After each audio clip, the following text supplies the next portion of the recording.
Olá, meus amigos do Atos Podcast. Sejam bem-vindos a mais um episódio.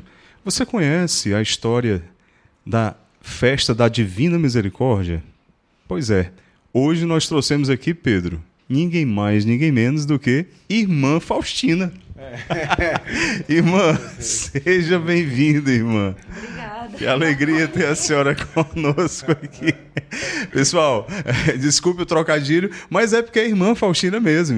Irmã Faustina aqui de Fortaleza, Ceará, do Instituto Filhos da Misericórdia, vai conversar com a gente sobre o Instituto, um pouquinho sobre a sua trajetória, né, enquanto consagrada, e também sobre a Festa da Divina Misericórdia, cuja digamos, o expoente máximo é a Irmã Faustina, aquela primeira, né, irmã? É ali é a santa. Aquela que está tentando ser. Tá certo, mas todos estamos nessa caminhada, né, irmã? É. Pedro, mais um episódio aqui, com a graça de Deus. Os nossos seguidores estão vendo aí que nós, aqui na câmera central, que a gente não está no nosso estúdio, Pedro. Por quê? Exato. Explica aí. Porque, volto para essa câmera aqui, nosso estúdio está em reforma, então a gente vai vir com um cenário novo, depois cenário novo, programação nova, vem uma série de coisas novas aí, especialmente para vocês. Então o Atos aí vai sofrer uma grande mudança aí durante esse mês de abril agora. Com a graça de Deus a gente vai estar concluindo aí muito em breve a nossa reforma. E aí vocês vão ver todas as novidades aqui, hein? Boa, vai ter programa para jovem. Cara, muita coisa boa. Vai Muita ter, coisa ó, boa. eu vou dar Vocês muito vão ver spoiler. até o Pedro tirar o bigode, né? Quando a gente reinaugurar, boatos dizem que ele vai... Diretor, é verdade isso? A única coisa que não vai ser possível é ver um neto de cabelo, mas talvez a gente dê um jeito nisso Não, aí. talvez o diretor vai fornecer algumas mechas. Então, muita coisa nova vindo. Queria agradecer demais nossos patrocinadores que estão proporcionando a gente conseguir fazer todas essas mudanças. Então, a gente vai falar aqui deles para vocês ao longo do episódio. Mas de isso aí. antemão, já compartilha aqui esse episódio, porque ajuda muito aqui no nosso trabalho. Aperta aí no Deixa like, teu ó. like aí Tchu, tchu, tchu. e compartilha muito que você vai aprender muito no dia de hoje. É isso. Irmã, muito bom, alegria receber a senhora aqui, viu, irmã? Obrigada pela acolhida. Irmã, vamos começar um pouquinho com a sua história. A senhora nasceu numa família católica? Sim, minha família é católica, mas não é assim... Aquela família católica, né? Mas era uma família que estava todo domingo na missa, de terço mariano, né? A minha avó, muito devota, a minha família em si, muito devota de São Francisco de Assis, até mesmo das almas do purgatório. Minha avó rezava muito, consagrada na Senhora do Carmo e tudo. Então, muita coisa partiu da minha avó. E a minha mãe casou-se muito nova, né, com o meu pai, muito nova mesmo, 14 anos. Caraca! Eu sou a segunda filha, né, a mais velha ela teve, mas faleceu depois de 21 dias de nascido. Mas desde pequena a preocupação dela conosco era a questão da educação, né? Ela não queria que a gente recebesse qualquer educação. Tanto que quando a gente completou já a idade de 6 anos, que é o início que começava na época, né? Hoje começa mais cedo, né? Começa mais cedo. A primeira coisa que ela se preocupou foi procurar um colégio católico. E a gente estudou, eu e minha irmã, que também é religiosa, do mesmo instituto que eu, né? Olha só, maravilha. Atualmente ela é madre local, Madre Francisca. E a gente estudou por muitos anos nas Capuchinhas, que fica ali na Avenida Frei Cirilo, que é o Colégio das Capuchinhas, do Instituto Frei João Pedro de Sexto. Então, eu estudei lá 9 anos, né? Foi convivendo com as freiras, né? Ali em Messejana. Na Messejana, Onde exatamente. fica a Porciúncula? Próxima à Porciúncula. Ah, legal. Que ali é uma parte da Porciúncula, né? Uma enorme, extensão. né, aquele terreno. Demais, ali era uma fazenda. Ali era uma fazenda. Enorme, enorme. Então, eu convivi com as freiras, né? A questão do chamado não veio por causa delas. Foi durante uma Santa Missa, na paróquia da Messejana, né? E a partir de então veio o desejo de viver essa vida. Aquela certeza, assim, como é que eu posso dizer? Eu sabia o que eu queria e eu sabia o que Deus queria. Ponto. Pronto. Né? Ponto. Simples. Simples, né? Então isso era viver. Não, demorou um pouquinho. Houve muitos percalços, muitas tribulações até chegar, concretizar esse chamado na minha vida. Tanto que houve vindas e idas, né? Teve logo no início, quando a minha mãe percebeu, foi tipo uma guerra fria, não se falava no assunto, mas estávamos em guerra. Guerra fria é ótimo. Porque era assim, a gente se entendia e tudo, mas chegou o quesito religião, era um problema. Quando tocava nesse ponto... Nesse não tocava, mas por causa do jeito como eu vivenciava, isso causava um certo... Espanto. Não é nem espanto, não, era como assim, como é que eu posso dizer, meu Deus?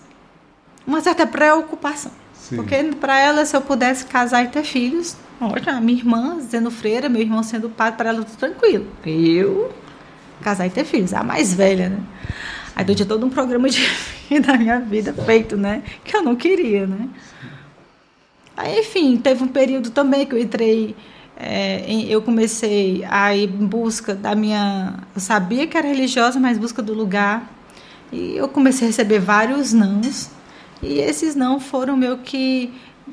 não é que os nãos minaram a minha fé, mas eu, por não ter maturidade de entender os nãos que eu recebia, porque não eram os lugares que Deus preparou para mim, isso foi meio que me deixando numa crise de fé muito grande. Qual idade aí? Uma coisa interessante... 16, 17 anos. Muito nova. Uma coisa interessante é que muita gente acha que vem um chamado todo pronto. Você vai ser a irmã tal, no canto tal, do jeito tal. Acontece, isso aí. Sim. Acontece. Agora é muito difícil, mas eles acontecem. Tem pessoas que sentem um chamado, mas não têm certeza, e entra um processo de discernimento muito longo. Às vezes não, às vezes sim, vai depender muito da correspondência da pessoa e da vontade de Deus sobre a pessoa. Tem casos que foi o meu que a pessoa sabe o que é, mas não sabe onde é.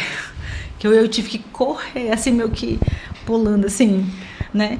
E aos 16, 17 anos eu recebi um não bem categórico, e esse não para mim foi, por causa da minha maturidade, foi marcante, porque eu comecei a deixar de crer em Deus, né? Ao ponto que eu virei ateia. A pedra e Deus era para mim a mesma coisa, não era nada. Chegou a esse ponto? A esse ponto. Bem pesado. Caraca. Eu fiquei 4 anos assim, né? Poxa vida. Foi. Aí então, a minha...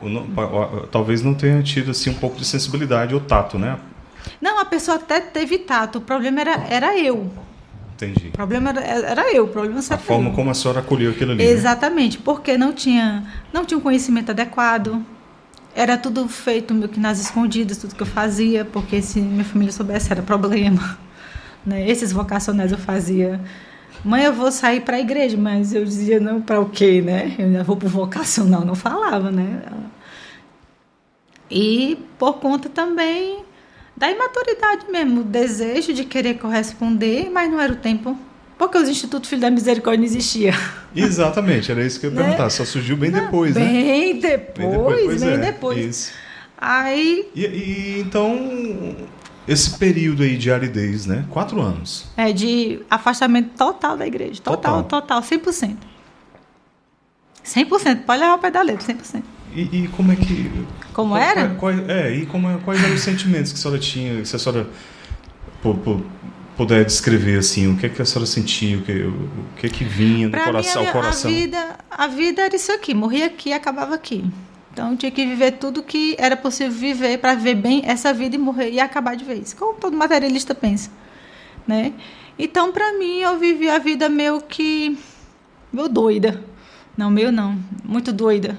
Mas chegou ao ponto de... Não, se você quer saber, assim, até que ponto eu cheguei a um heavy metal da vida, a um Metallica da vida, né? A rock mais pesado, né? Sim. Nessa tribo aí, né? Eu cheguei até esse ponto. Entendeu? Festas... O que era proporcionado viver nesta vida, que na minha cabeça eu morria tudo aqui, viveria. Era aqui e agora. Aqui e agora. Entendeu? E aí, sua família? Como é que... tava de boa, contanto que não fosse atrás da religião. Sério? Era. Eles se acharam tranquilamente? Nem a vida. Missa mais a senhora ia, aos domingos? Nada. Nem imagem dentro de casa tinha. Mas sua irmã já era... Não. Ainda não era consagrada ainda? Não. não. A senhora é mais nova que a senhora falou, Mais não é isso? velha. Desculpa, mais velha, é isso que eu queria dizer. Não. Minha mãe também já estava em outras realidades, separada do meu pai. Não tinha umas vidas religiosas dentro de casa, católica, você não via, né? Tanto que minha conversão aconteceu na noite de Natal. E só tinha uma imagem no calendário da Sagrada Família. E depois de uma situação muito difícil que eu passei, muito complicada, foi que houve uma reviravolta muito grande na minha vida, que nessa noite eu disse, hoje eu retorno à Igreja Católica e não saio dela nunca mais. Peraí, vamos entender então. A senhora chegou a ter depressão? Desenvolver depressão por conta disso? Não depressão, mas foi uma situação muito complicada que me fez repensar muita coisa. Muita coisa. Foi uma situação assim, muito difícil na minha vida. Não buscou uma direção espiritual? Sabe, nem não que ninguém... era isso. Era? Foi uma graça. Para mim foi o meu milagre de Natal. Então a senhora estava aí nessa vida materialista, Total, distante da igreja, de Deus. Total. E aí, numa noite de Natal? Foi na noite de Natal. Sem a senhora esperar nada? Nada. Porque eu olhei para Deus, foi e como é que aconteceu? Se a senhora puder descrever. Estavam ali na ceia de Natal, no momento, não, em família? Não, estava só em casa, todo mundo saiu, eu estava só em casa. A senhora estava sozinha? Aí eu cheguei diante da imagem de Jesus e disse, Senhor, Senhor, eu não sou digno de ser chamado tua filha. Eu estou dando meu carisma, certo? Não sou digno de ser chamado tua filha. Então, mas só um pouquinho. A senhora estava sem essa experiência e intimidade com Deus. Mas o que é que despertou naquela hora de fazer aquela oração, de olhar para a imagem e... Porque assim, existem brechas no nosso ser, né? Que Deus aproveita essas brechas, que a gente sabe nem que as tem, para poder fazer a ação da ação que Ele quiser. E a gente sabe que existem conversões milagrosas como o de São Paulo, que estava indo prender, perseguir, matar cristãos, e ali no caminho de Damasco aconteceu aquele milagre de conversão na vida de São Paulo, né? Sempre quando eu olho para São Paulo, será que tu intercedeu por mim? Eu digo, tu intercedeu por mim? Perguntando, né? Eu acho que a minha experiência foi mais ou menos que, por mais que eu tivesse 4 anos distante, literalmente, da Igreja Católica, havia brechas, com certeza, em mim que eu desconhecia, né? E quando Deus quer agir no tempo que Ele quer, não tem quem impeça, né? Nem mesmo o seu próprio... Nem a minha própria descrença impediu Deus de fazer o que Ele queria fazer. E eu lembro que simplesmente olhei para o quadro e disse isso, Senhor, não sou digno de ser chamado tua filha. Eu já estou dando meu próprio julgamento, né? Não precisa ser, porque o meu salário, o salário do pecado é a morte, então para mim vale o inferno. Ele diz assim. Aí lembro que minha madrinha de crisma, ela estava com o quê? Nessa época eu estava com 20 anos. 4 anos, né? Ela estava com 20 anos. Aí ela disse que estava assim, não lembrou de mim e ligou para mim. E disse, né? Perguntou se estava tudo bem, que tinha saudade de ver aquela Heloísa, tão católica, tão cristã que eu tinha conhecido. Pronto, meio que... Mas ligou nessa noite de Natal? Foi. Após a oração? Foi, assim que eu terminei a oração, ela ligou. Aí eu parei para pensar. Só que eu estava vindo numa situação muito difícil, né? Que aqui eu não vou relatar. Não tem condição. Não cabe falar aqui, né? Mas que me levou a fazer essa oração. E que me levou até essa experiência, né, de retorno. Só que eu retornei assim, né? Eu retornei ainda muito roqueira com o texto na mão. Era muito... Mas, irmã, nós temos aqui, ó. Processo, assim. Esse rapaz era vocalista da banda Lord Metal. A senhora já ouviu falar? Já, oi! Aí, ó. Lord Metal, rock católico. O gênero musical dá pra conciliar com a fé, não, Matheus? Não, mas era complicado. O problema era porque... o estilo de música que a senhora tava... Não era nada católico. Não era Lord Metal. Católico. Não. E... Só que a mudança se deu, assim, houve o momento da conversão, de mudança de direção, mas a questão da mudança de mentalidade, da conversão das ideias, né? Foi um processo longo. A segunda conversão, né? O Padre Paulo Ricardo fala muito, né? Que é a conversão cristológica, né? Então, assim, foi um processo, assim, devagar, assim, né? Mas teve uma hora que eu tinha que dizer, ou vai ou racha, ou eu mudo de uma vez, assim, ou eu volto para aquela vida de novo, né? Sei que o primeiro ano eu fui para o Shalom, comecei ao retorno da igreja, dentro do Shalom. E foi, assim, 1 ano e alguns meses no Shalom. 1 ano e 3, 4 meses, mais ou menos, no Shalom. Aí, e nesse período que eu tive no Shalom, eu tive um diretor espiritual, que era o Padre Amorim, na época, que era o pároco do Santuário de Fátima. Ele olhou para mim e disse: toda quinta-feira você esteja aqui. Aí toda quinta-feira estava lá eu me confessando e tendo direcionamento, né, direção com ele. Você viu uma realidade pesada, vamos ficar aqui. Não? E foi assim durante um Ainda ano. bem que ele pegou ali, né? Foi Ave Maria, ele foi assim um raio de Deus, né? A misericórdia da minha vida. Aí pronto, aí depois eu fui para o Monte de Pai, que é uma comunidade Comunidade Monte de Pai, que é que o fundador é irmão do nosso fundador, né? Que é o Bonifácio. Isso. E fiquei eu cheguei lá em 2003, em agosto de 2003 foi. E fiquei até dezembro de 2006. Aí... Como consagrada ou participando apenas do grupo de oração? Eu participava tudo, né? Eu estava bem inserida dentro da comunidade. E nesse ínter, a senhora estudava, trabalhava? Eu tinha terminado meus estudos aos 17, estava trabalhando. Aí minha mãe teve câncer, aí tive que abandonar tudo, exceto a comunidade. Eu abandonei tudo, trabalho, menos a comunidade, né? A comunidade eu participava de tudo, mesmo ela estando doente, cuidando dela, né? Foi 2 anos assim. Aí, quando ela viu E na época já estava vindo a questão da vida religiosa de novo, meu coração. Eu disse, mas depois de tudo que eu fiz, tu ainda me quer, ainda chegar a dizer câncer, chegar para imagem, tu ainda me quer depois de tudo que eu te fiz. Rapaz. Né? Aí quando foi num retiro em 2006 de carnaval, aí veio de uma vez. Aí eu disse, não, dessa vez eu não vou ter medo de assumir, porque eu vivia meio que no oculto, né, antes, né? Dessa vez eu vou assumir, vou atrás. E foi o que aconteceu em 2006. Eu tive uma experiência muito forte no retiro, do chamado de Deus de novo na minha vida. Sim, eu vou corresponder que eu ainda tenho idade, eu pensei, né? Que segundo o Código de Direito Canônico, eu ainda posso.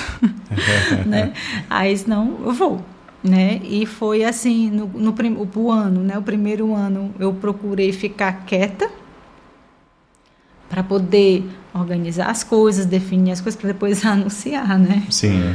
Aí, quando eu anunciei, meu irmão, foi difícil. Mas aí a senhora anunciou, mas já tinha a certeza de para onde iria? Qual o instituto? Qual a ordem? Em 2006, começou a vir no coração do nosso pai fundador a questão da misericórdia, a questão da fundação de um instituto religioso, só que ainda ele estava rezando. O João Mariano. O pai João Mariano. E vocês se conheceram como? A gente conheceu no Monte de Pai. Oi? A gente conheceu nos Mãos de Pai. Vocês estavam juntos na Mão de Pai, tá certo. A gente conheceu Eram amigos lá, né? Não, nós não éramos próximos, não, né? Aconteceu... Se cruzava. Não, a gente conversava, mas não tinha essa ideia de fundador. E não, quando foi em 2006, começou a vir no coração dele a questão do instituto, me tocou ao mesmo tempo e eu fui partilhar e ele viu como uma confirmação a minha partilha, entende? Sim. Aí foi que a coisa começou, só que como ainda estava sendo rezado, né? Ainda estava rezando, vendo toda a questão, na época eu fui enviada para o RESG. Né? E eu fiquei 8 meses lá. Nesses 8 meses que eu tive lá, eu perdi completamente o contato com ele. Né? Depois de 8 meses, que isso foi em 2006, novembro, dezembro de 2006, mais ou menos. Aí eu fiquei 8 meses lá. Quando foi em junho, a gente se reencontrou.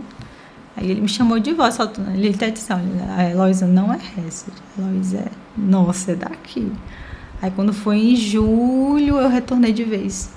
Já para fundar, né? Para o pai, quando aconteceu a fundação, né? O pai Mariano fundou. A senhora pegou o resto de ali bem no início, né?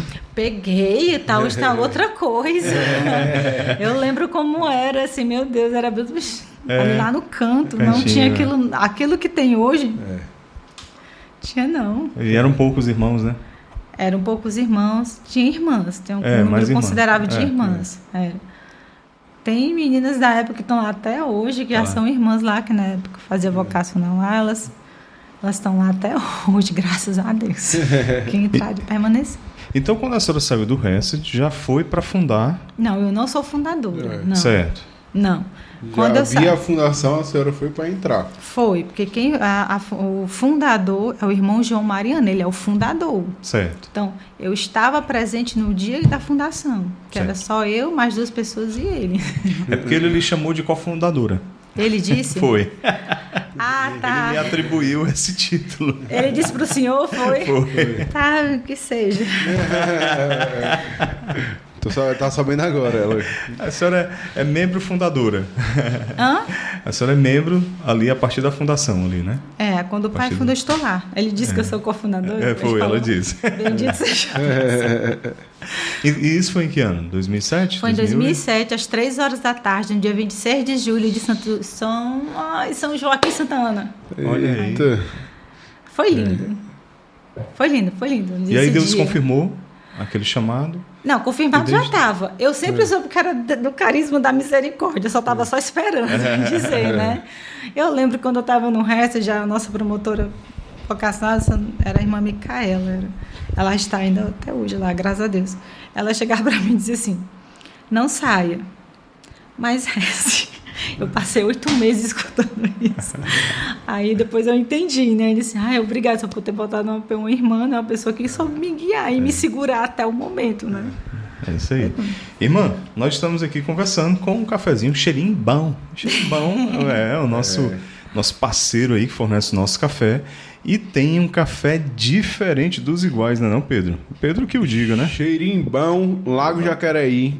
Tem outro cheirinho bom, mas bom mesmo é do Lago Jacareí. Do Lago Jacareí. A senhora conhece, irmã, o Lago Jacareí? Não. Eu preciso ir lá, então. Leva as irmãs e os irmãos lá do Instituto para tomar um cafezinho lá na Xerimbão, Pedro. Que Se o alguém ambiente lá... quiser, né, proporcionar esse lazer para as irmãs e para os irmãos, a gente agradece. Então segue aí, ó. Clica aí, QR Code aí. aponta aí pro QR Code, clica aí no link. E aí você vai conhecer a Xerimbão, Lago Jacareí. Tá bom? Exatamente. Pois pronto, então. O que mais vocês querem? Muita coisa a gente quer saber. Estamos só começando, irmã. Vai lá. Irmã, então a senhora começou lá no Instituto Filhos da Misericórdia em 2007. Sim. 2007. Então tem quantos anos o Instituto? Vai fazer agora no meio do ano 17 anos. 17 anos. Tá chegando na maioridade. Já chegando na maioridade aí. Já Por falar em maioridade, já tem os estatutos, já O pai já a construiu os arquidiocese já estatutos e acompanha. já tem os inscritos, os estatutos e a arquidiocese de Dom Valdemir já está acompanhando, né? Dom Valdemir, Já- né? Que acompanha. Isso, já está em mãos e já está fazendo todo o processo, né? E aí você sabe como é esse processo, ele não é um processo rápido, né? Sim, sim. Eles revisam de novo. Aí, E tem que ser, né? E tem que É ser, uma que coisa a muito igreja é séria. muito prudente, né? É, muito prudente. Isso, querendo ou não, nos fortifica como carisma, como missão. Sem né? dúvida. Há um amadurecimento, né? Dentro da nossa instituição, não só como estrutura, mas como membros, né? Fazendo parte daquilo que Deus nos chama, né? Dentro da igreja. Né? E qual o carisma do Instituto Filhos da Misericórdia? O nosso carisma é contemplar e anunciar a misericórdia de Deus, né? E essa contemplação passa por uma experiência, por uma vivência, né? Por uma compreensão do que ela é. E anunciá-la por meio das 14 obras de misericórdia, né? Principalmente aquela tríplice, né? Que Deus fala, Jesus fala para Santa Faustina, né? Por meio da ação, da palavra e da oração. Você olha aqui para essas três, está imbuída aqui as 14 obras de misericórdia. Tá né? tudo aí. Tá tudo aqui, É. né? E resume todo o evangelho aí, né? Eu acho que toda a Sagrada Escritura. A missão do cristão olha batizado, assim, né? Do católico batizado. Você é olha essa para a daí. Sagrada Escritura, você vê as 14 obras de misericórdia É. de Gênesis ao Apocalipse, né? Você vê É ali isso aí, bem explícito. Uhum. Diga. Então, esse é o carisma, né? Contemplar E anunciar a e misericórdia. anunciar a misericórdia. De forma específica, como é que o Instituto realiza essa contemplação e essa divulgação? Sim, Anunciação. A questão você está falando da questão da missão? É. Como é que se realiza dentro da Isso, missão, né? Isso, A nossa missão em si, nessa contemplação e nesse anunciar a misericórdia, é de favorecer o encontro do coração ferido do homem com o coração misericordioso de Deus, né? Nós somos meio que esse instrumento que conduz esses corações feridos para ter esse encontro da miséria deles com a misericórdia de Deus que os cura, né? Que cura, né? Que toca, que cura. E essa cura está muito na questão da dignidade do homem, que muitas vezes é perdida por conta do pecado e de tantas situações e realidades sociais difíceis, né? Que a gente encontra nesse meio de mundo aí, que está só a misericórdia, né? É como a gente diz mesmo. Só a misericórdia, só a misericórdia. Essa expressão nunca foi tão útil, né? Nos dias de hoje, né, irmã? Então, a gente favorece esse encontro na questão do resgate da dignidade da pessoa humana, desde o momento que ela nasce ao momento que ela morre, né? nesse resgate de crescer na vida santa, né, de buscar vivenciar as virtudes, de ter uma consciência de quem ela é diante de Deus, que é filha de Deus, que é a primeira vocação nossa, né, de todo cristão, né, de todo católico batizado.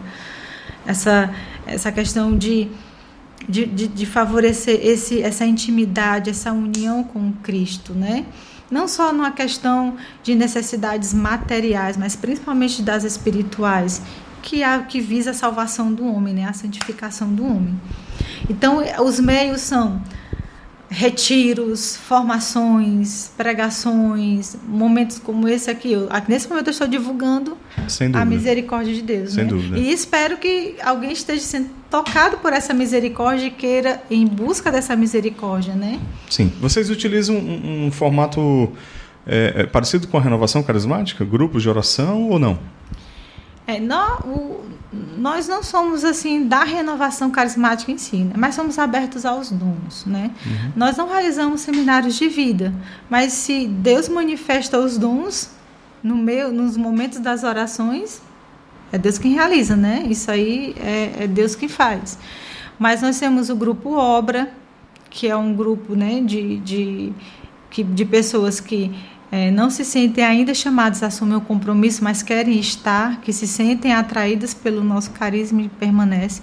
Tem um grupo de jovens, né, que acontece. O grupo de obra acontece às quartas-feiras, né, lá na Casa Mãe, onde fica a casa dos irmãos, que fica ali na Capela Santo Expedito, ali no Parque dos Irmãos. A gente tem o grupo de jovens que acontece às quintas-feiras e o grupo de casais que acontece às sextas-feiras. Aí os grupos de caminhada, de formação para quem vai assumir um compromisso dentro do Instituto... Seria o vocacional. Vocacional, aí os engajados 1 e 2, o discipulado 1 e 2, os compromissados, que são os que fazem parte mesmo, assim, né, que assumem o compromisso com a obra, aí eles usam esse nosso sacramental, nosso cordãozinho, né, acontece nos finais de semana. Mas quem deseja aí, né, tem esses grupos abertos, né? Certo. Que é como grupo, né, de entrada para conhecer o nosso carisma, conhecer o nosso instituto, o nosso serviço, a nossa missão. Então o instituto não é só de vida religiosa, mas também de consagrados. Sim, nós somos consagrados. Isso, nós temos as 3 realidades, masculina, feminina e leiga.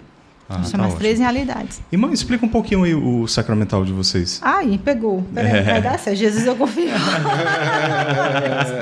Gente, eu vou falar do que eu me lembro, certo? Tá bom. Aqui é o coração de Jesus, né? O coração que foi transpassado na cruz, né? No coração, né? Por isso que é aberto aí, né? Isso, onde jorra sangue e água. Aí a parte aberta, a parte leiga, que representa a parte fechada, a parte religiosa. Né? Aí a cruz de Cristo, o Espírito Santo, né? A cruz, né, onde brota toda a revelação da misericórdia na cruz, né? O Espírito Santo, que manifesta, né, seus dons sobre nós, né? Enfim. E você prestar atenção, forma tipo um F1M, Filhos da Misericórdia. Sim, né? Nesse sentido, assim.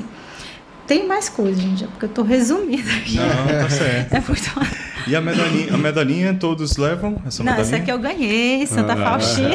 Faustina tinha que ser, né? Né, eu ganhei, uma relíquia de 3º grau, ganhei, aí eu uso ela aqui no cordão. Mas e por falar nisso, irmã, o seu nome de batismo é Faustina? Heloísa. A gente muda. Tá.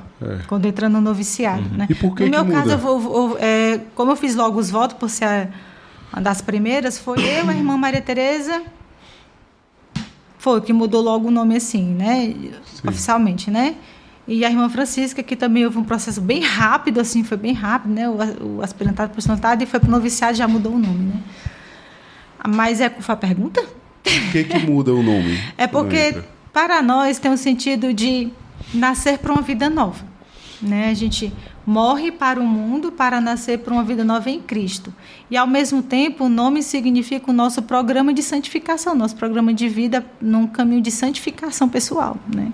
Mas quem escolhe o novo nome? É você mesmo ou você, o diretor espiritual? O superior, né? Sim. A gente propõe, mas no fim é o superior que decide. Sim. Quando eu fui mudar o meu, eu não botei Faustina.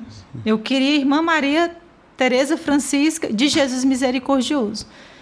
Tereza, por causa de Santa Teresa de Calcutá, por uma experiência muito forte que eu tive com ela, e São Francisco de Assis, por conta da minha história de vida, né, que ele sempre me acompanhou, né? Enfim, Aí, quando foram rezar, eu disse, não, vai ser Faustina. Foi um processo para me aceitar. Eu lembro que o pai Mariano dizia assim, tá aceitando, não, pois reze. Aí eu fui rezar pedindo a Deus, né, a graça dele dobrar meu coração. Sei que dias depois eu ganhei a relíquia, né, uma relíquia dela que eu tenho guardada até hoje.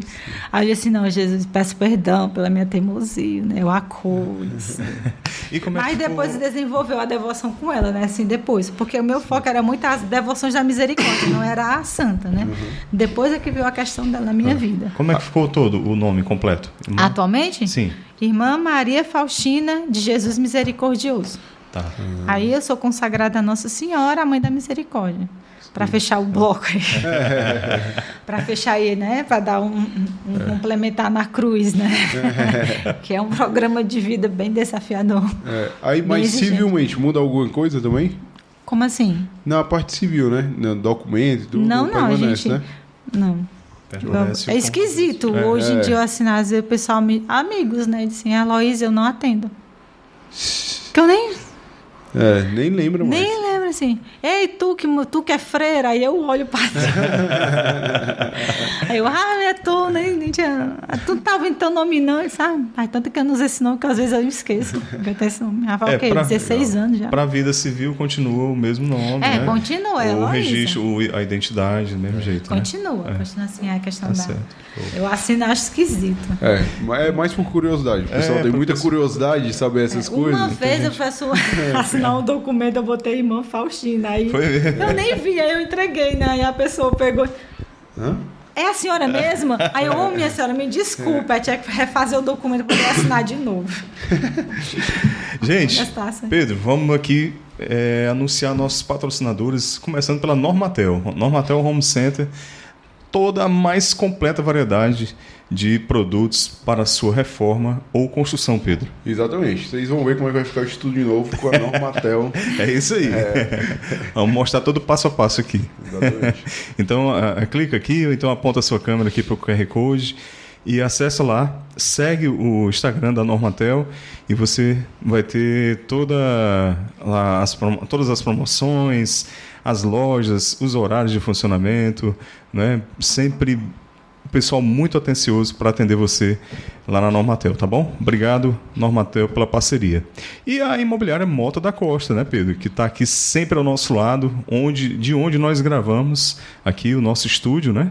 E aí nós estamos aqui em outra sala aqui da imobiliária Mota da Costa e sempre o nosso amigo Rodrigo, que nos dá todo o apoio. E esses apoios, eles são responsáveis por nós fazermos esse trabalho, esse apostolado e levar podcasts como esse, Pedro. Exatamente. Então, QR Code aqui na tela. Você precisa de solução imóvel, Mota da Costa, que resolve tudo para você, viu? Show de bola. Irmã, agora vamos conversar um pouquinho sobre a Divina Misericórdia. Vamos. Né? Vamos lá. Vamos agora para a primeira Faustina. Vamos ficar só com ela. Vamos ficar só com ela. Vamos ficar só. Mas a sua história de vida tem uma história de conversão muito bonita, irmã. É porque eu só resumi, viu? Mas vamos voltar para a primeira Faustina. Vamos lá. Santa Faustina. Quem era Santa Faustina, irmã? Fala um pouquinho para as pessoas conhecerem mais e como é que se deu todo esse processo que hoje, né, é tão difundido no mundo todo, dela, do diário dela, essa experiência que ela teve, essa experiência mística, né, com Jesus Misericordioso. Sim. Santa Faustina é uma santa polonesa, né? Ela nasceu entre guerras, né? Ali, Primeira Guerra, né? A guerra ali entre guerras. E é uma santa... Entre as duas grandes guerras, não é isso? Foi por aí. Ela estava na primeira ainda. Foi aí, né? Na primeira e a segunda guerra ali, né? Ali. A vida dela, né? Se desenrolou ali na Polônia, né? Toda a questão da misericórdia. Ela era uma santa, assim, peculiar, né? Singular, que eles dizem, né? Que os teólogos, né? Os historiadores falam que ela era uma santa singular. Tanto que, por conta da alta misticidade que ela tinha, é considerada uma das místicas mais perfeitas da igreja, né? E toda a vivência dela, da misericórdia, se dava muito no cotidiano, nas coisas ordinárias ali do dia a dia, apesar dessas experiências extraordinárias que ela tinha com Jesus, né? Que se deu de forma mais intensa quando ela entrou no convento, né? Mas já tinha sinais dessas experiências já desde a infância dela. Tanto que eu acho lindo, assim, uma das coisas que eu achava, assim, quando eu estava estudando, né, sobre a vida dela, que eu ficava assim, impressionada com uma menina de 7, 8 anos, se vestia de pobre para pedir esmolas. Aí chegava ao pároco e disse, olha, para o senhor comprar algumas coisas para os pobres, né? Fazia rifas para conseguir dinheiro para os pobres, né? Isso ela na infância. Muito dedicado, uma filha assim, altamente obediente, que os pais não queriam perder de jeito nenhum, né? Ela era considerada a filha mais amada da casa, né? Muito responsável e muito firme naquilo que ela acreditava, né? Ela não você vai estudar ali, você percebe que ela não titubeia em nada, desde a infância. É um negócio assim muito firme, muito reto, né? Que eu achava assim, meu Deus do céu, como é que pode, né? Determinada, já. Muito determinada. Desde novinha. E ela sempre praticou essas obras de misericórdia, já desde a de entrar no convento, já meio antes de toda essa revelação. Eu lembro de uma história que ela estava trabalhando numa padaria e ela soube que um mendigo estava muito doente. Ela trouxe o mendigo para dentro da padaria, num espaço lá que tinha abandonado, e cuidou do mendigo até morrer, né? Ela era tão sensível à dor que às vezes ela tinha compaixão até de um cachorro doente. Né? Eu achei assim, vale, eu nunca ouvi isso assim, né? Tantos santos que a gente lê, tem coisas que a gente acha inusitado, né? E eu achei muito inusitado isso na vida dela. Ela também tinha um desejo de vida religiosa, né? Que ela descobriu aos 7 anos, né? Que Deus chamava ela uma vida mais perfeita quando estava diante do sacrário. Só que só foi concretizar isso muito tempo depois, né? Ainda teve um período que ela se afastou assim, né? Que ela até diz no início do diário que ela se fechou à voz da graça e foi viver a vida de vaidades. Às vezes a gente lê assim, a vida de vaidade, assim, vixe, Santa Faustina cometeu coisas. Não, gente. Era uma vida de vaidades bem mais santa do que pode imaginar, né? Ela dava essa assistência aos pobres, né? As patroas que trabalhavam com ela ficavam encantadas com a pessoa dela, né? Que não queria que ela fosse embora. Quando ela precisava partir, né? Para um outro lugar, para uma outra realidade. Mas eu até quando eu li assim, meu Deus, se eu tivesse tido essa vida de vaidade quando eu saí daqui. Mas não foi assim, Jesus não é tão santo assim, né? E quando ela... Com qual idade ela entrou no convento e qual foi a ordem que ela ingressou? Foi se eu não me engano, que vale a memória, Irmãs da Mãe da Misericórdia. Irmãs da Mãe da Misericórdia, uma fundação já bem antiga. Bem antiga? Ela assim, antiga assim como Carmelo, não. Ela ali pelo século XIX, meados ali. Já tinha um tempinho, né? Já tinha um tempinho. Para nós, ela já está com quase, acho que 200 anos, se eu não me engano. E já com essa temática da misericórdia, né? Já com essa temática da misericórdia. Elas cuidavam das educandas, que elas chamavam de as Madalenas, né? Que eram meninas decaídas moralmente ou situação difíceis diante da justiça, que a justiça ou os pais enviavam essas meninas para elas educarem. Meio que resgatar a dignidade, resgatar a questão da moral, né, para que elas pudessem voltar para a sociedade reabilitadas, né? Isso. Aí, e Santa Faustina, meu Deus do céu, né? As educandas amavam Santa Faustina, né? Gostavam muito dela. Teve uma casa que ela ia sair de uma casa para outra, que fizeram uma abaixação para ela não sair. Não saiu. Mas ela vai, né? Ela era muito obediente, né? Santa Faustina se santificou sendo muito humilde e muito obediente. Agora tem uma história curiosa sobre Santa Faustina do chamado dela, né? Que foi numa festa. Exatamente. Que Jesus apareceu para ela, né? Imagine a festa, né? Ela foi forçada pela irmã a dançar com o rapaz. Não está lá no diário, está no biografia dela, né? No livro Biografia de Santa Faustina, está lá. Ela foi meio que forçada para ir à festa, ela foi meio que forçada pela irmã. Ela meio que foi empurrada para a coisa, né? Mas quando ela tem a experiência, ela corre para a igreja perto, né, da diocese. E ali mesmo, depois dali, isso aqui não está no diário, está na biografia de Santa Faustina. Depois dali, ela vai até o tio dela, até a casa do tio dela, conta o que aconteceu bem rápido, pega as 5 mudas de roupa que ela tinha, dá E só com a roupa do corpo, quando necessário, vai-se embora para dentro do trem, chorando muito. Lógico, depois da experiência, né? Mas ela obedeceu. Aí Só quando chegou e conta vazou, qual foi a né? experiência, que muita gente não sabe qual foi a experiência. Que ela tava na festa aí. Ela estava na festa dançando com o rapaz. Quando Jesus apareceu para ela, todo chagado, disse: até quando terei que esperar por ti, né, se não me engano. Acho que é. Até quando terei que... É por aqui, gente. A minha memória não é boa. Se não tiver um papel escrito... Aí, depois disso, depois dessa experiência, ela disfarçou uma dor de cabeça e saiu. Foi quando ela correu para a igreja, né? E perguntou para Nosso Senhor o que ele queria. Eu quero que você vá para Varsóvia. Lá eu te mostrarei em que convento entrar. E se deu. Só que quando ela chegou em Varsóvia, ainda demorou 1 ano e alguns meses para entrar. Aquela, né? Quando ela entrou, quando ela chegou na casa das irmãs, as irmãs não queriam logo de primeira aceitá-la porque ela era pobre, né? Elas tinham a questão do primeiro coro, do segundo coro, ainda naquela época, só foi encerrado no Concílio Vaticano II. E lá as irmãs deram um crédito a ela, né? Até a uma das madres na época disse assim: vá até a capela e pergunte a Jesus se ele deixa você entrar. Se deixar, eu também deixo. E ela foi, perguntou, e Jesus disse: não, é aqui. Aí ela volta: Jesus disse que me aceitava. Então, se Jesus lhe aceita, eu também lhe aceito. Só que tinha uma questão do dote, né? Sim. Então, ela trabalhava como empregada na casa de uma senhora. E o dinheiro do dinheiro ela destinava para o dote e o restante ela enviava para a família, né? E ficava com quase nada, né? Santa Faustina sendo Santa Faustina, né? Bem pobre. E depois de 1 ano e pouco, quando tinha juntado o dinheiro mesmo, assim, as irmãs, na época, nem lembrava mais dela. Quando viram um dinheiro que fechou um dote, não sei de quem é. Aí foi quando ela apareceu e lembraram dela que tinha sido ela, né? Foi quando ela foi aceita e começou todo o processo, né? Dentro do convento. Os escritos lá, o diário dela, ela começou antes mesmo de ingressar na vida? Não, Jesus pediu para ela começar a escrever as experiências, né? Ela já Nós estava... soube a direção, né, de um diretor espiritual dela bem depois. Só que o primeiro que ela escreveu, o demônio apareceu para ela em forma de anjo de luz. Aí queimou, né? E mandou ela queimar porque era um prejuízo, estava causando problemas. E ela muito obediente, obedeceu.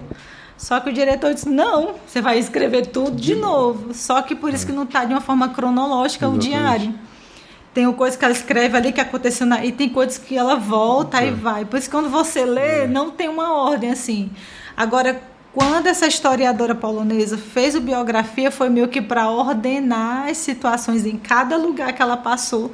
Aí a gente entende um pouco melhor e se liga um pouco às situações. Exatamente. Eu até recomendo quem quiser ler o biografia, é muito bom mesmo. Entendi. O diário realmente tem uma baguncinha ali. Até você se situar, de repente ela voltou, de repente ela foi, você Aí, fica meio de repente, confuso. ela coloca situações do postulantado, depois do noviciado, depois daquilo que ela está vendo naquele momento, né? Aí nem da biografia dá para você se situar Dá melhor. para se situar, porque a historiadora meio que organizou os fatos, mas ela organizou dessa forma. Ela vai contar tudo que ela viveu em Vilno. Depois ela vai contar tudo que viveu em Cracóvia, né? Separado por lugares, para a gente entender mais ou menos o que é que Santa Faustina viveu com testemunhos, né? Tem um complemento das pessoas que conviveram com ela, dando testemunho como foi conviver com ela, que dá para entender muita coisa do diário através do biografia. E ela também teve muitas dificuldades com diretores espirituais, né? Ela passou um tempo aí tendo... Ela teve dificuldade não com o diretor, em encontrar um diretor, né? Encontrar o diretor. Ela demorou bastante, porque ela Mas disse... também, né? Um diretor para Santa Faustina, né? Quando foi o Beato Miguel, né? O Padre Miguel, ele teve que estudar para poder conseguir entendê-la, para poder direcioná-la, né? Mas é muito legal, assim, porque o Diário de Santa Faustina, ela é mística e tudo, mas ela é muito delicada nas palavras. Sim, então, muito. Você vai lendo, vai estudando ali, vai vendo, ela tem uma delicadeza ali, uma fineza ali nas palavras que ela escolhe. Até quando eu me lembro quando eu li, coisa que me marcou muito foi o relato dela quando ela alcançou a graça de encontrar o diretor espiritual, né? Que fosse acompanhar, que fosse auxiliar ela. E aí ela coloca as palavras tão bem colocadas que você até para e pensa assim, poxa, quanto carinho ela tinha por esse encontro, assim, que você vê nas palavras dela, assim. Tinha Humildade, né? demais, ela era muito humilde, muito humilde. E ela escreve muito bem, viu? Pois Muito não é, bem. não tinha escolaridade completa, mas era muito bem. Muito bem escrito. É muito bem escrito. Então, recomendo. Os teólogos dizem, né, que ela tinha, um dos dons dela era da ciência infusa, né? É aquela sabedoria infundida no intelecto diretamente em Deus, né? Que ela não lia, não tinha tempo, né, para ler. Ela era tão assim que as irmãs diziam que todo o tempo que ela tinha para rezar, então todo o tempo livre que ela tinha, ela rezava. Ela rezava lá do trabalho, rezava durante o tempo livre. E como era uma irmã do segundo coro, tinha muito serviço dentro do convento, né, que ficavam para elas.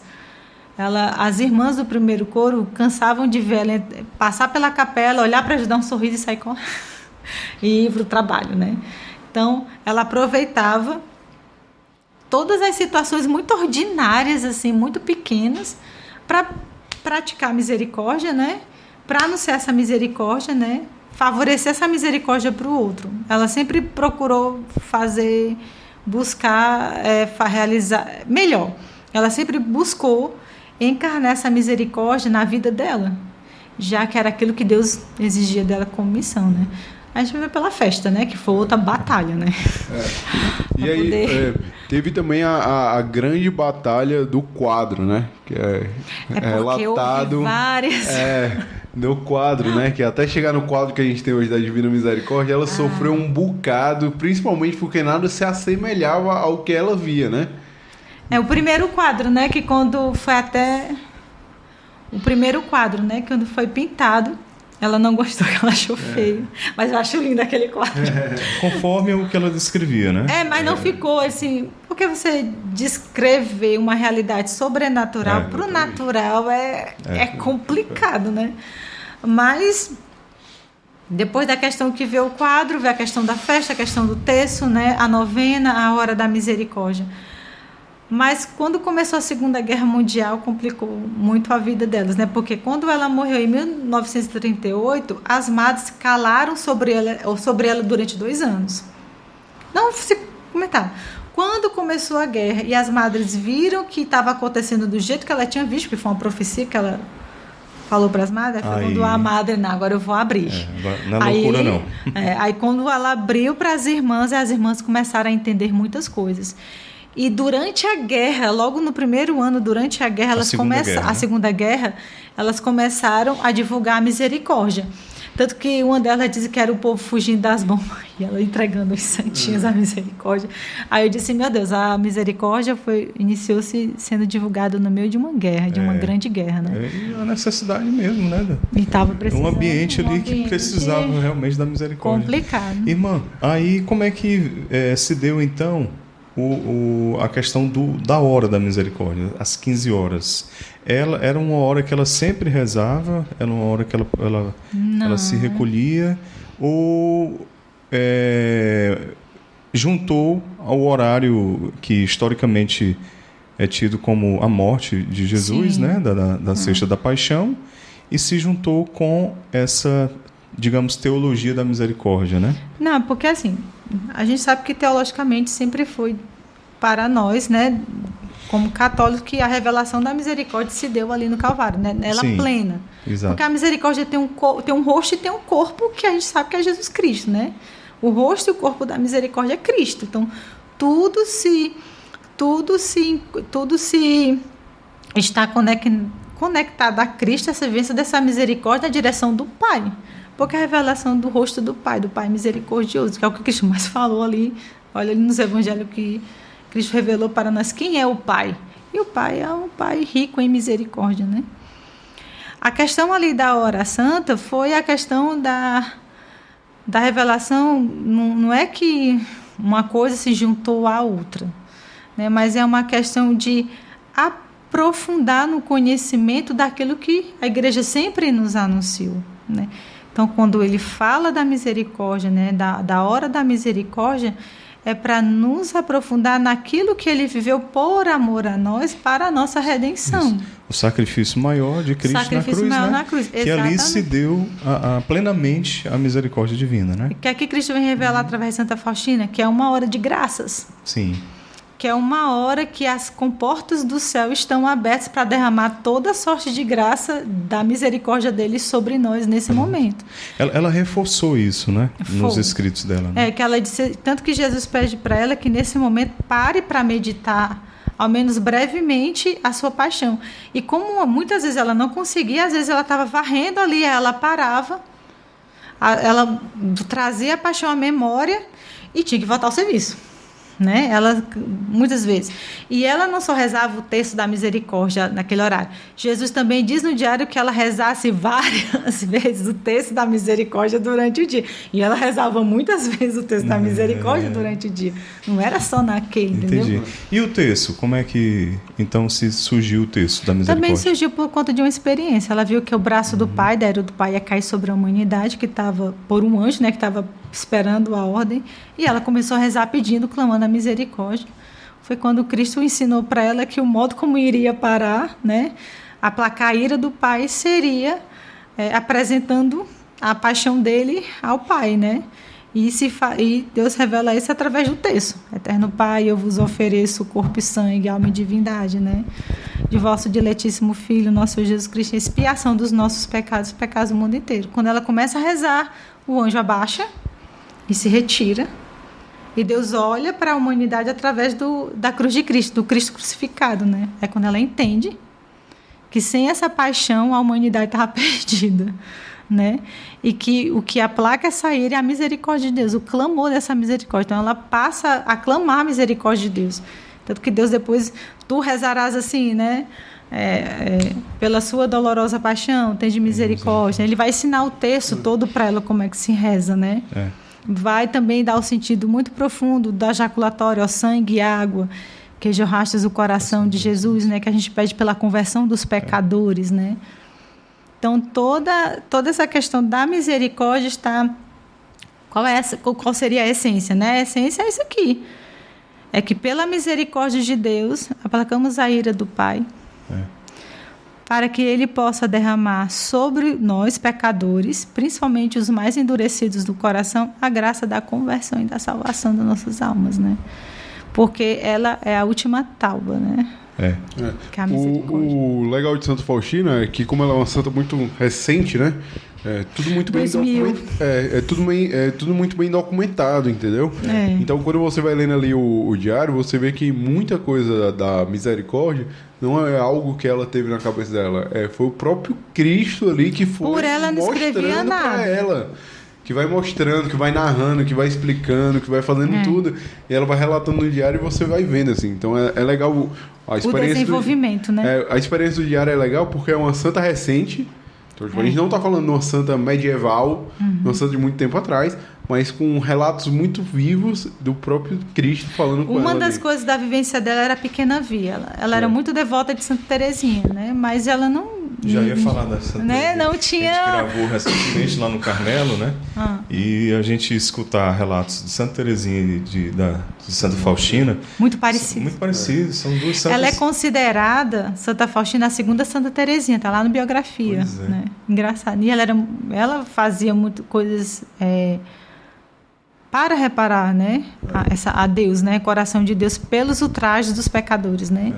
E tanto que Jesus aparece para ela como criança, né, e indica a pequena via para ela, né? Porque é fundamental a pequena via para poder viver a devoção à misericórdia. Você tem que se abaixar, tem que ser muito humilde, tem que ser muito obediente. Não é só assim, eu tenho uma imagem do quadro de misericórdia na minha casa. Pronto, não é só isso, não é. É só um elemento externo, né? É só que tem que graças assim, né? Mas não pode parar nisso, né? Não, ficar assim só com o quadro pendurado na sala para divulgação pública. Não é. Vai além disso. Quando eu olho para a imagem, eu tenho que entender. Ele está me convidando à confiança e ao abandono maior em Deus. E eu pratiquei obras de misericórdia para com o meu próximo hoje, e também nem é para praticar por praticar, né? Tem gente que diz assim, hoje eu já pratiquei minha obra de misericórdia, estou bem. Calma. Calma. Você praticou unida a Cristo? Não é. Né? Se você praticou unida a Cristo, você praticou vendo Cristo no outro, você praticou com humildade, e o outro, ele realmente experimentou a misericórdia de você, porque se não tivesse esses 4 elementos. E outra coisa que Santa Faustina ela é contemporânea de quem? Carol Muito Wojtyla, antiga. São João Paulo II. Ambos estão na Polônia na época da Cortina de Ferro. É.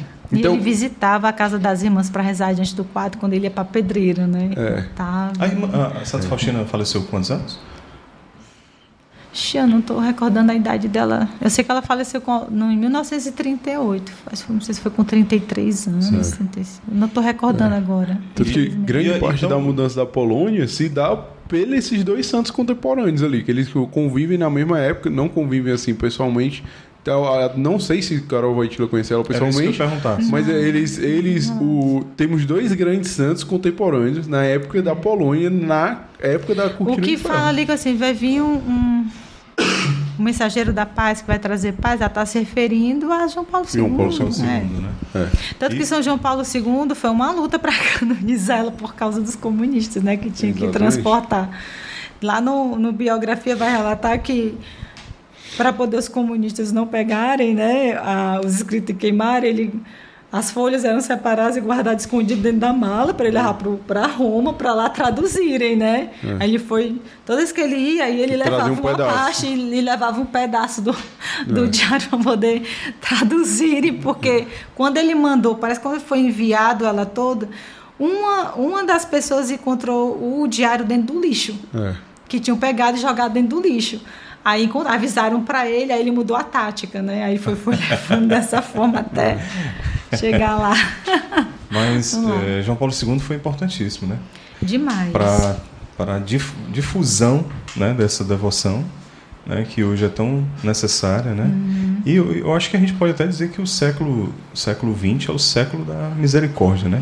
Não, é o 21. 21, né? Porque o século XX, o Papa Leão XIII consagrou ao Espírito Santo. Certo. Aí o Papa João Paulo II Consagrou. consagrou a humanidade. Não sei se ele faz referência ao milênio, se eu não me engano, sim. A misericórdia de A Deus. misericórdia, né? A misericórdia de Deus.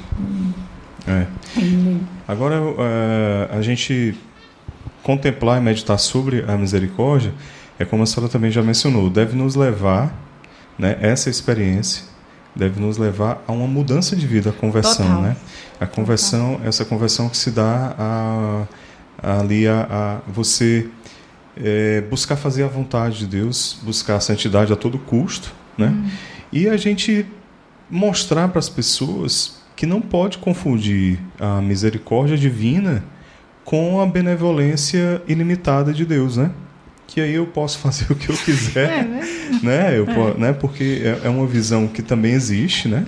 Dentro da igreja, que algumas pessoas acham, não, Jesus é misericordioso, então Assim eu pinto não. em bordo, né? Ali e faço o que for, e aí não, no final Jesus vai me perdoar, né? Então isso é até uma blasfêmia contra o Espírito Santo, né? Você atentar contra a própria dignidade, né? De Deus, né? Você, eu tô aqui, faço o que eu quiser, no último suspiro eu tô ali, Jesus vai me perdoar mesmo, né? Então, Mas não é assim, essa misericórdia ela precisa ser difundida nessa perspectiva, né, irmã? Na verdade, né? Do que ela é nas vias de fato, Exatamente, né? Tem gente que acha que a misericórdia não está ligada à justiça, mas está. Exato. São João Paulo II, Bento XVI, acho que até o Papa Francisco também, eles dizem que ela está a serviço da misericórdia, né? E quando Deus age com um atributo, ele está agindo com todos os seus atributos. Exatamente, né? Todos. Perfeito, é isso aí. Exatamente Não isso. tem essa. A gente fragmenta porque. Às vezes com a nossa conveniência, né? E às vezes a gente fragmenta um pouco para entender, para depois unir tudo, sim, né? por questão a questão didática. do estudo, de questão didática. Aí Mas questão ficar didática só também. no fragmentação, aí é um erro, né? Exatamente. Levar para a vida pastoral só um aspecto, né? Dá certo, só um caráter não dá certo, né? Não dá certo mesmo. E Maravilha. também essa questão do que a misericórdia, no próprio diário vai falar, se eu não me engano, lá pelo 5º caderno, no último, Cristo vai dizer para Santa Faustina que aproveita enquanto a minha misericórdia, né, está agindo, né, enquanto é tempo, porque vai chegar o tempo da justiça e aí. Da justiça. Eu persigo o homem com a minha misericórdia. Não pode que ele bate o pé no chão e firma, não. Aí fica a mercê da... Quem falece é o próprio Jesus da Santa Faustina, né? Em um dos momentos, né, que ele aparece para ela. Perfeito. Ele fala sobre isso aí. Irmã, e aí como é que foi instituído por João Paulo II, né, a festa da Divina Misericórdia? Foi no dia da canonização dele, no ano 2000, né? 30 de março, eu lembro. 30 de... Eu lembro essa Foi data. em 2000, né? Foi no ano 2000. Ele canonizou e instituiu a festa, né? Aí, 2 anos depois, ele abençoou o primeiro santuário, né? Faz a abertura do primeiro santuário da Misericórdia em Cracóvia, né? No mundo. E atualmente, não sei se mudou o número, mas na última notícia que eu tive foi que atualmente existe vários santuários da Misericórdia espalhados no mundo, mas 25 são as principais. Certo. Uma delas está em Curitiba, no nosso Brasil. Está lá, né? Um dos santuários. Um dos 25 principais santuários da Misericórdia fica em Curitiba, no Brasil. Joia. Então, como é que se deu, como é que foi que João Paulo II instituiu o primeiro domingo, após o domingo da ressurreição, não é isso? Do jeito que Jesus pediu. Do jeito que Jesus pediu. Do jeito que ele pediu. Está escrito lá. Do jeito que está lá no diário, ele pediu que o segundo domingo da Páscoa fosse a festa da misericórdia e que os sacerdotes falassem dessa misericórdia neste dia, né? Porque Deus é um dia especial, é um dia assim de indulgência plenária, mas com todos aqueles requisitos que são exigidos para poder a gente receber as indulgências, né? Confissão, estado de graça, estar à disposição na festa, durante o momento da festa, né? Que nesse dia Deus derrama toda sorte de graças materiais, principalmente espirituais, né?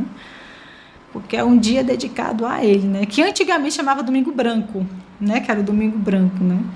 Aí hoje não, hoje é o título da festa da misericórdia.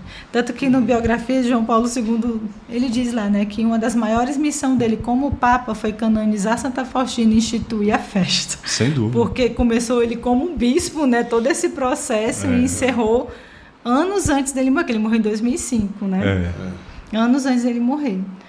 Então, a festa nesse dia é uma festa onde Deus convida todos os pecadores, até mesmo os piores principalmente, para poderem receber essa graça da misericórdia.